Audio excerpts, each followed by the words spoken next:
સ્વાધ્યાય સ્વાધ્યાય 7.2 દાખલા નંબર 9 તમારી સ્ક્રીન ઉપર આ રહ્યો. જો શું છે દાખલા નંબર 9 બહુ મસ્ત છે.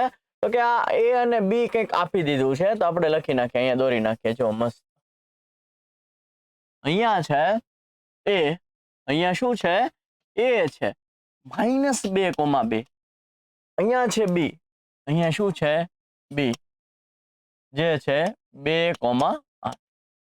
હવે આ જે રેખા છે એના 4 સમાન ભાગ પાડવાના છે. જો આપણે 7.2 દાખલા નંબર 2 માં 3 સમાન ભાગ પાડ્યા હતા. કેટલા? 3 સમાન ભાગ પાડ્યા હતા ને ત્યારે વચ્ચે 2 બિંદુ આવતા હતા. હવે આપણે કેટલા ભાગ પાડવાના છે? 4 ભાગ પાડવાના. ત્યારે વચ્ચે કેટલા બિંદુ આવશે? ત્યારે વચ્ચે આવશે 3 બિંદુ, જેથી કરીને 4 સમાન ભાગ પડી જશે. વચ્ચે કેટલા બિંદુ આવશે? 3. ચાલો, એક અહીંયા કહી દઉં P, એક વચ્ચે Q આવશે અને એક અહીંયા આવશે R આવશે.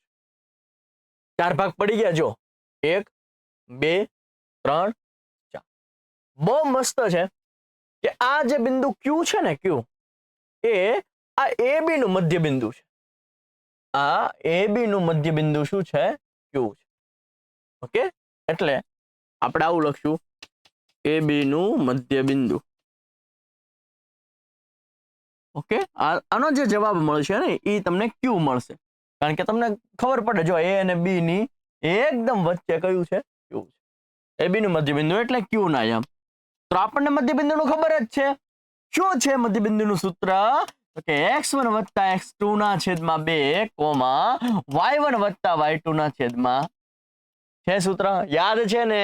ઓકે, તો આને કહેવાય x1 અને કહેવાય y1, આને કહેવાય x2 અને કહેવાય y2. તો આ બંને જે છે એ આપણે આની અંદર મૂકી દઈશું. x1 શું છે જુઓ તો?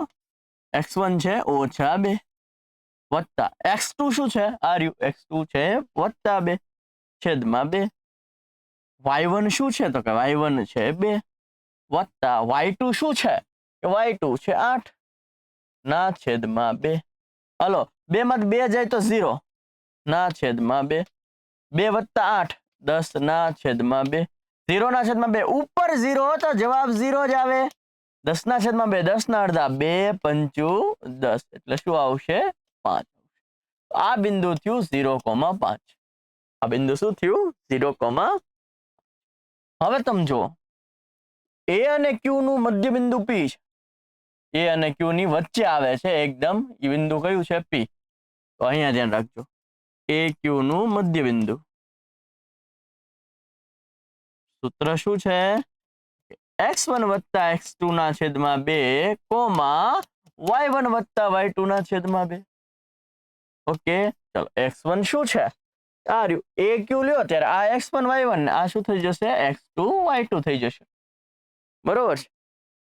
x1 છે -2, x2 શું છે? તો કે 0, y1 છે 2, y2 શું છે? તો કે 5 ના છેદમાં 2.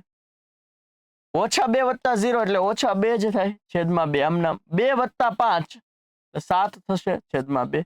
2 2 જશે તો અહીંયા 1 આવશે. શું આવ્યું જવાબ? અહીંયા આવ્યું -1, અહીંયા આવ્યું 7 ના છેદમાં 2. કે તો તમને આના યામ આવી ગયા. આના યામ શું મળ્યા?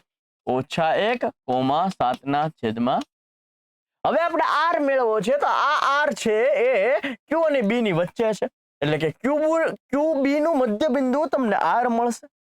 ઓકે,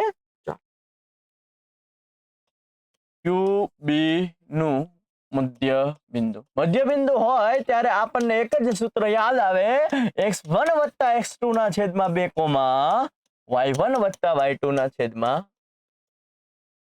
ઓકે, x1 શું છે? ભાઈ q અને b માટે ચેક કરી લે. આ તમારું x1 y1 થઈ જશે q ના, અને b માટેના શું થઈ જશે? x2 y2. x1 છે 0, x1 શું છે? 0 વત્તા x2 શું છે? આ રહ્યું x2 છે 2 ના છેદમાં 2. y1 શું છે? કે y1 છે 5. y2 શું છે?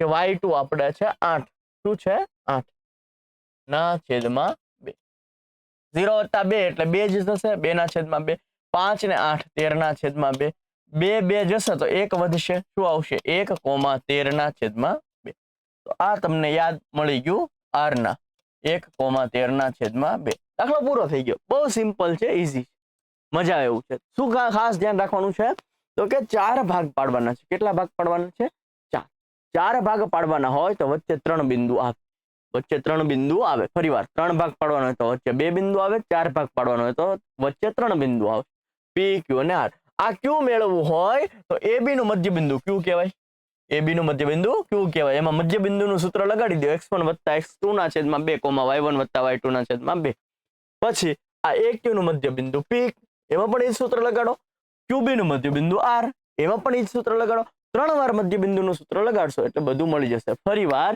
આ ab નું મધ્ય બિંદુ q aq નું મધ્ય બિંદુ p qb નું મધ્ય બિંદુ r જરૂર જણાય આ વિડિયો બીજી વાર જોઈ લેજો જેથી કરીને તમને દ્રઢ થાય મજા આવતી હોય તો લાઈક શેર સબસ્ક્રાઇબ કરી દેજો બરોબર છે મેક્સિમમ લોકો સુધી પહોંચાડી દો તમારા માટે કામ કરીએ છીએ તમે અમારા માટે આટલું કામ કરો મળીએ છીએ નેક્સ્ટ દાખલામાં ત્યાં સુધી જય હિન્દ જય ભારત